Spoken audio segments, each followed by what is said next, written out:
En un fallo histórico, la Corte Interamericana de Derechos Humanos ordenó a México modificar la prisión preventiva oficiosa, argumentando que viola derechos humanos elementales. Es una decisión importantísima la de la Corte Interamericana, porque la prisión preventiva, por supuesto que es un arma útil en ciertos casos muy específicos y ante delitos muy delicados.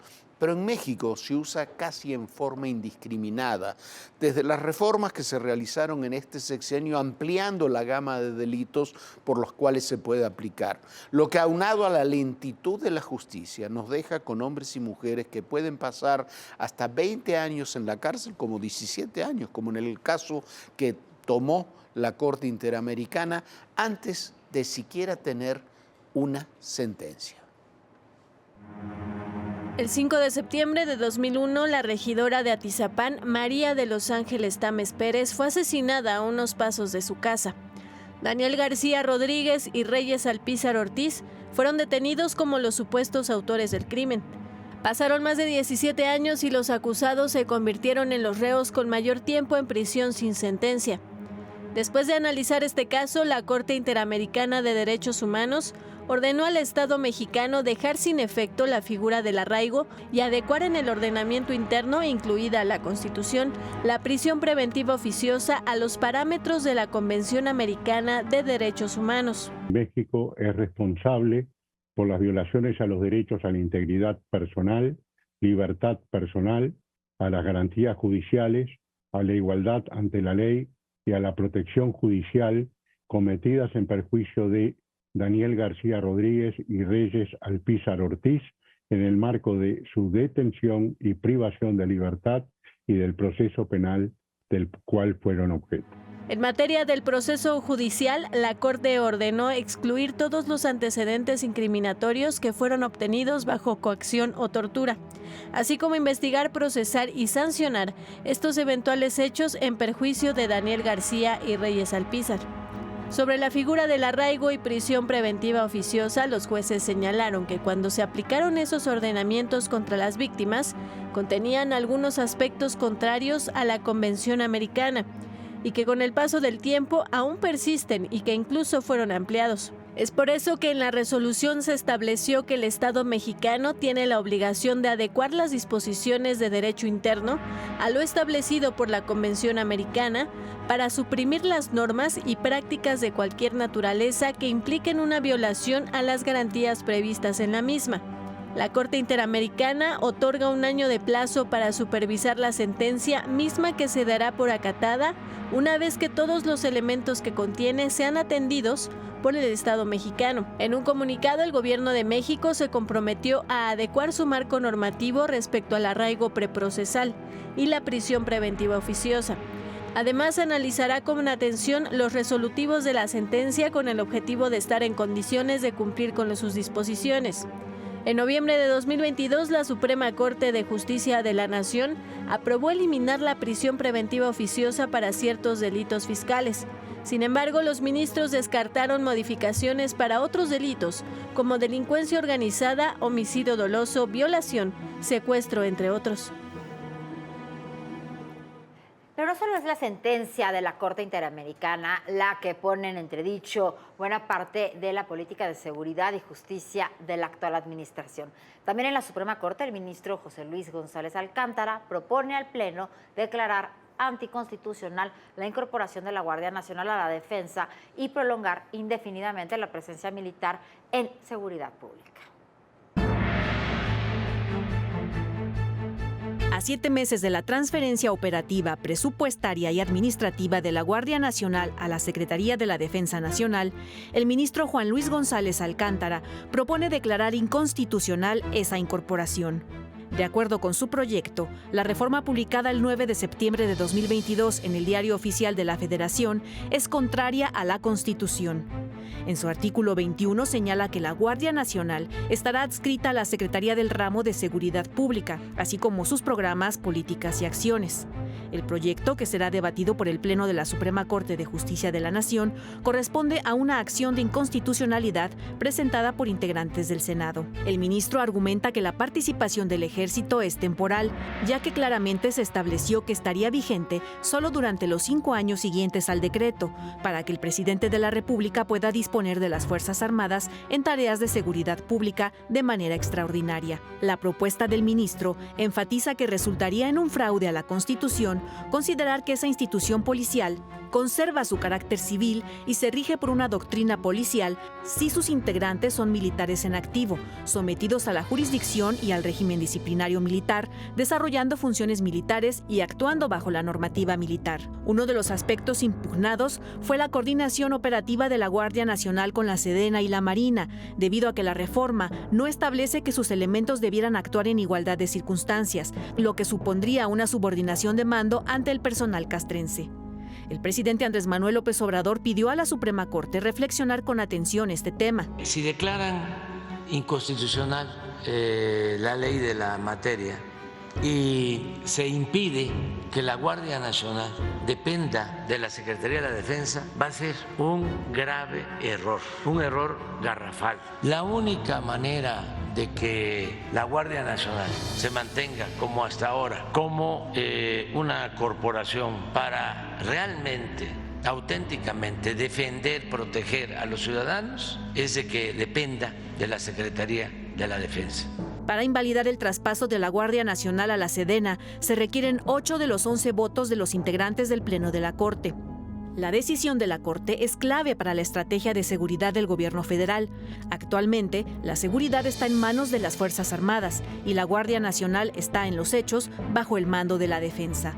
Si se declara inconstitucional ese esquema, se deberá diseñar una nueva estrategia, no solo para el año y medio que le resta a la actual administración, sino también para quien asuma la presidencia en 2024, ya que más allá del esfuerzo para crear a la Guardia Nacional, todo el diseño está pensado en que esa institución esté bajo una estructura, administración y mando militar. Para ADN 40, Fuerza Informativa Azteca.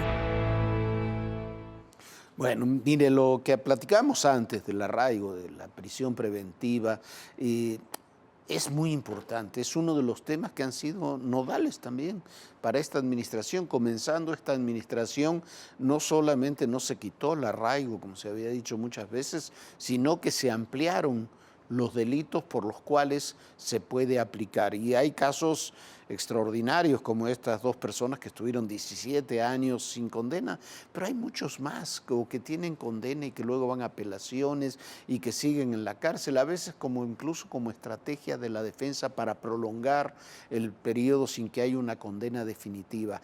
Nuestro sistema de justicia se tiene que reformar profundamente en ese sentido, y las modificaciones que se hicieron fueron en sentido contrario de lo que en realidad en muchos de estos ámbitos se tendría que haber hecho.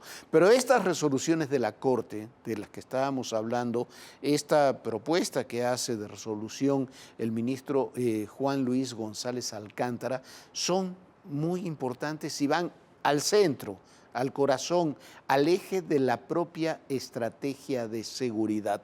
Es muy importante además porque el ministro González Alcántara es un hombre de los ministros que entraron a la Suprema Corte durante la administración López Obrador. Es un hombre que tiene buena relación, se supone, con el gobierno federal. Su propuesta gira en torno a 2 temas que son centrales: el de la Guardia Nacional y la presencia militar en tareas de seguridad. Lo de la Guardia Nacional es que esté o que no esté dentro de la Secretaría de la Defensa, es un tema delicadísimo. ¿Por qué? Lo decía el presidente, quizás es un error para algunos, para otros no, quizás es inevitable que así ocurra, pero si la Guardia Nacional, como dice la Constitución, porque eso es lo que dice la Constitución, es un organismo, una institución civil de seguridad, entonces no puede estar en el marco de la defensa nacional. Si está dentro del marco de la defensa nacional, pasa a ser una institución militar. Que se necesitan los militares en las tareas de seguridad pública, yo estoy convencido que sí. Es más, yo no veo que sea demasiado malo quizás que la Guardia Nacional esté inscrita por lo menos durante un periodo en la defensa nacional. Pero las leyes están diciendo otras cosas. Eso es lo delicado. Ocurre lo mismo con la presencia militar en temas de seguridad. Por supuesto que necesitamos, no hay otra instancia más que la Guardia Nacional y las fuerzas de seguridad militares para garantizar la seguridad pública o tratar de garantizar la seguridad pública. ¿Por qué? Porque no se ha invertido en la mayoría de los estados en policías estatales, en policías municipales, en otras instancias, en la propia policía de investigación. Pero hay que adecuar entonces las leyes, las normas a los hechos, y eso no ocurre. Y hay que poner también límites y estrategias en ese sentido. Eso tampoco ocurre.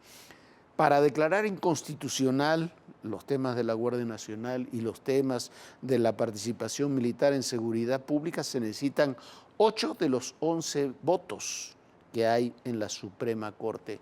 A ver, no va a ser tan fácil para el gobierno, habrá que ver cómo quedan los equilibrios de fuerzas, pero no va a ser tan fácil tener esos 4 votos que necesita el gobierno federal. Y si esos 4 votos no se tienen, vamos a estar en otra situación donde se tendrá, como decíamos en el reportaje, que reconfigurar la estrategia de seguridad. ¿Por qué? Porque esa estrategia de seguridad, que además tiene muy malos resultados hasta ahora y hemos pasado los 150.000 muertos, se basa en la Guardia Nacional, se basa en la presencia militar, se basa también en muchos ámbitos en la prisión preventiva oficiosa para poder investigar. En México primero se detiene, después se investiga. Y son las 3 patas de una estrategia de seguridad que todavía no termina de dar resultados. Lo que se resuelva de aquí a fin de mes va a ser todo un desafío, por una parte, para el poco más de un año, año y medio que queda de gobierno, pero sobre todo para el gobierno que inicie en octubre del 2024. ¿Por qué? Porque va a haber que revisar todos estos aspectos de la seguridad. Por lo pronto, en esta Semana Santa hubo 503 asesinados y hemos pasado ya con holgura los 150 asesinatos en lo que va del sexenio. Bueno, y al mismo tiempo crece el caso de Francisco Garduño, el todavía director del Instituto Nacional de Migración, acusado ayer por la Fiscalía General de la República de la muerte de los 40 migrantes en Ciudad Juárez, ese día que se incendiaron las colchonetas y que se cerraron las puertas para no dejarlos salir. Pero crece también por las denuncias de malos manejos y porque ya existían antecedentes que no fueron atendidos de situaciones críticas en las áreas de detención de migrantes. Así están las cosas. La Fiscalía General de la República procederá penalmente contra el director del Instituto Nacional de Migración, Francisco Garduño Yáñez, y otros 4 servidores públicos por incurrir en presuntas conductas delictivas que derivaron en la tragedia del 27 de marzo en el Centro de Atención Migratoria de Ciudad Juárez, Chihuahua, que dejó 40 personas muertas y 27 lesionados. Las investigaciones detectaron antecedentes de otros incidentes semejantes al de Ciudad Juárez, como el registrado en Tenosique, Tabasco, el 31 de marzo de 2020, que dejó un migrante muerto y 14 lesionados. En lo que corresponde a la empresa de seguridad privada contratada por el instituto, se identificó que suscribieron contratos por resguardo y protección de los centros de migración que no fueron licitados públicamente, además de que generaron costos al doble de lo que en el sector público se paga por esos mismos servicios. Los dictámenes emitidos en los últimos años por la Auditoría Superior de la Federación señalan que las faltas en las que incurrió el Instituto Nacional de Migración indican un patrón de irresponsabilidad y de omisiones reiteradas que derivaron en el fallecimiento de decenas de personas. Por lo pronto, Garduño permanecerá al frente del instituto, dependiente de la Secretaría de Gobernación. Vamos a esperar el resultado y vamos a actuar. Sí, está de por medio la posibilidad de que hayan cometido una irregularidad o un delito. No protejo a nadie. La gestión de Garduño ha sido criticada por migrantes y organizaciones de la sociedad civil, quienes han denunciado irregularidades y abusos en la política migratoria, así como en los centros de detención o albergues, los cuales califican como entornos torturantes que actúan bajo el principio de la privación de la libertad. Francisco Garduño llegó al Instituto Nacional de Migración en junio de 2019, tras la salida de Tonatiuh Guillén. Antes de encabezar el instituto, no tenía experiencia en cargos relacionados con asuntos migratorios, pero sí había ostentado puestos relacionados con el sistema penitenciario. Mire usted, presidente, dice que no se protege a nadie, pero si Garduño sigue al frente del Instituto Nacional de Migración, mientras se investiga el Instituto Nacional de Migración, es una forma de protegerlo. Desde el día 1 dijimos aquí que la responsabilidad directa, política, institucional de lo que ocurrió en Ciudad Juárez es en primer nivel del Instituto Nacional de Migración. Y el responsable, el director de ese instituto, por lo menos tendría que haber puesto su renuncia sobre la mesa para que se investigara. Ahora también, yo no sé si es responsable jurídicamente, judicialmente o no de la muerte de estas 40 personas. Eso lo tiene que definir la Fiscalía General de la República, pero no creo que lo definan en una investigación en una semana o en 2 semanas. Y mientras tanto, la persona que es investigada por esos presuntos delitos sigue al frente de la institución que presuntamente cometió los delitos. Es irracional. Eso es de todas formas un mecanismo de protección. Que algo está muy mal en todo lo relacionado con la migración, lo tenemos en el caso de Matehuala, en el caso de los secuestradores, estos de más de 100 personas, que resultó, sí, que son polleros, pero resultó también que la mayoría de los secuestradores eran policías. Ponerle un nombre, un rostro. Y que vienen todas las demandas internacionales. Una ciudad tan complicada como es la Ciudad de México. Ya llegamos a Aguililla, esta ciudad, la entrada a la Tierra Caliente.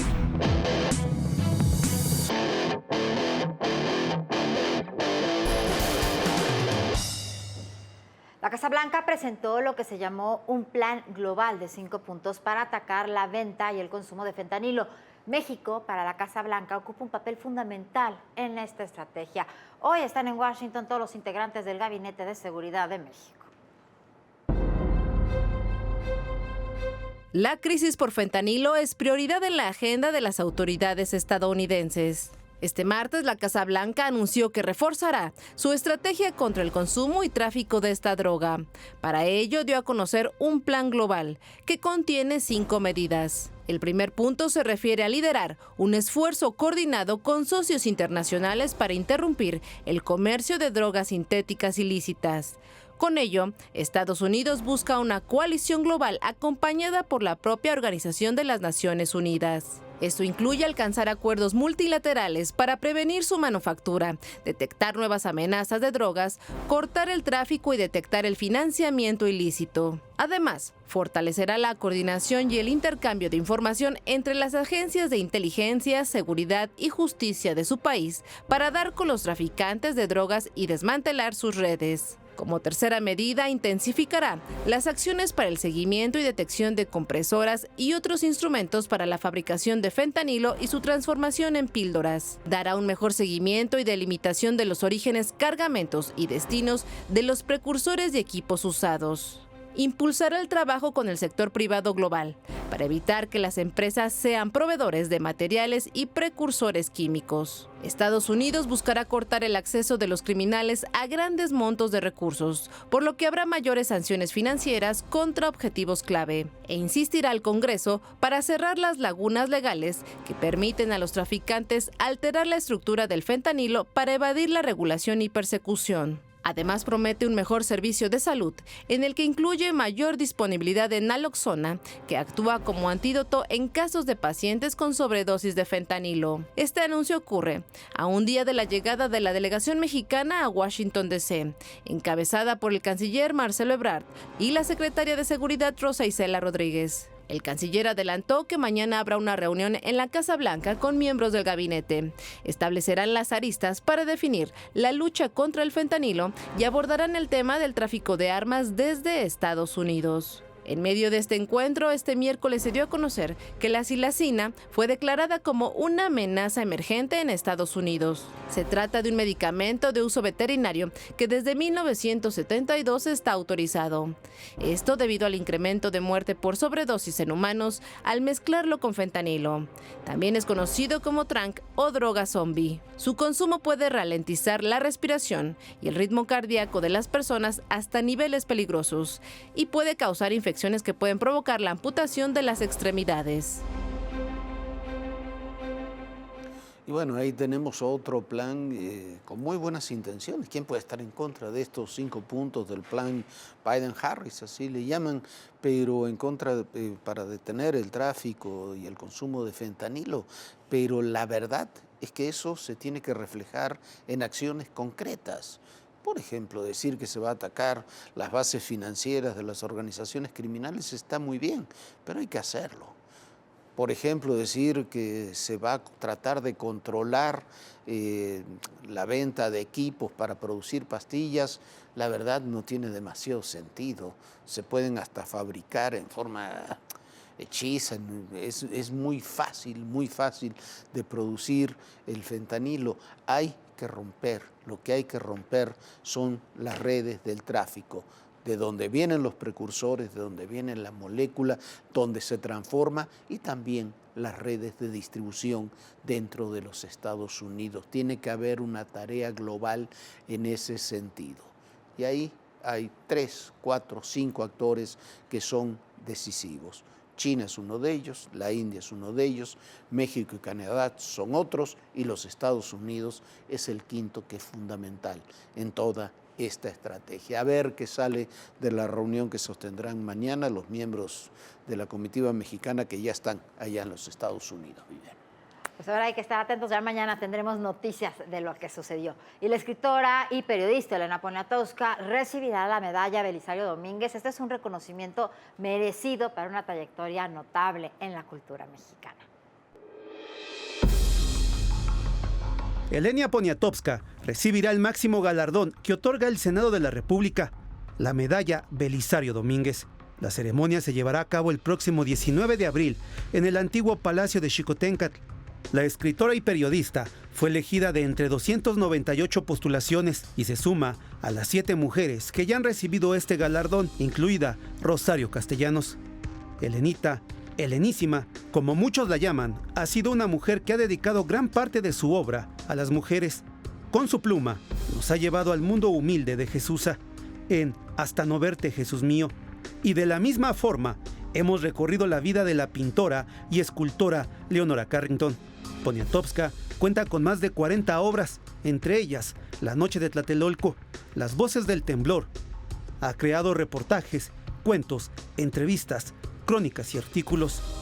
Y ella misma se describe como una persona con inseguridades. En ciertos momentos muy insegura porque reescribo y reescribo. Para cada libro hay por lo menos 8 o 10 manuscritos. Yo siempre he sido naturalmente impertinente, quizá por una especie de liga con una clase social, ¿no?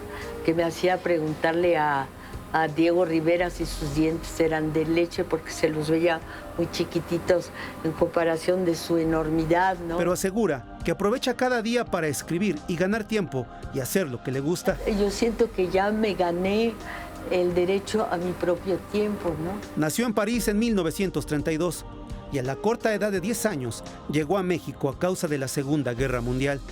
Después fue enviada a Estados Unidos con su hermana y regresó a México, donde en 1979 obtuvo la nacionalidad mexicana. Se rehusó a ser una mujer sumisa, a casarse como lo dictaba la sociedad, y a los 20 años de edad se convirtió en periodista. Yo venía de un convento de monjas en Estados Unidos, lo único que hacía era pedir perdón y persignarme todo el día.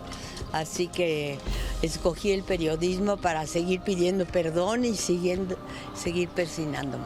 Los reconocimientos al trabajo de Elenia Poniatowska han llegado en varias ocasiones. El más importante, el Premio Cervantes en 2013, por su brillante ejercicio periodístico sobre la masacre de Tlatelolco de 1968. También obtuvo el Premio Nacional de Periodismo en 1978 en México y fue la primera mexicana en ser nominada al Príncipe de Asturias de las Letras. En su vida personal, es madre de 3 hijos que tuvo con el fallecido astrónomo Guillermo Haro y es abuela de 10 nietos. El próximo 19 de mayo, la también activista cumplirá 91 años y asegura que aún falta mucho por escribir. Pues muchas felicidades, Elena Poniatowska, sobre todo por esta gran trayectoria. Y al mismo tiempo siguen cayendo mitos. El gran actor francés Gérard Depardieu ha sido acusado de violencia sexual por 13 mujeres en hechos ocurridos entre el 2004 y el 2022. Hace unos meses había sido acusado de una presunta violación ocurrida apenas el año pasado. Y bueno, ahí está la situación. Gérard Depardieu, que es un hombre muy controvertido. Hay personajes que son como actores extraordinarios y que han tenido una trayectoria muy importante, pero en la misma medida que envejecen, comienzan a cometer errores terribles. Bueno, lo de estas acusaciones de abusos sexuales y violaciones se retrotraen hasta el 2004, pero años atrás también, porque no quería pagar impuestos, Gérard Depardieu dejó Francia, donde es un personaje importantísimo, se fue a Rusia, le dieron la ciudadanía rusa, despotricó contra Occidente, simplemente porque no quería seguir pagando impuestos. Ahora le llegan todas estas acusaciones que pueden literalmente acabar con la carrera de quien fue uno de los mejores, o por lo menos de los más conocidos, de los más importantes actores de la historia contemporánea de Francia. Sí, Jorge, siempre en contradicciones y controversias. Ya nos vamos, muchísimas gracias por habernos acompañado. Por supuesto, lo esperamos mañana muy puntuales aquí a las 11 de la noche. Y bueno, no podemos cerrar el programa sin felicitarte, Jorge. Hoy es cumpleaños de Jorge Fernández, así que un abrazo, te mando un abrazo desde aquí. Muchísimas gracias a todos ustedes. Y recuerden, en el poder y en la política todo, pero absolutamente todo es personal. Gracias.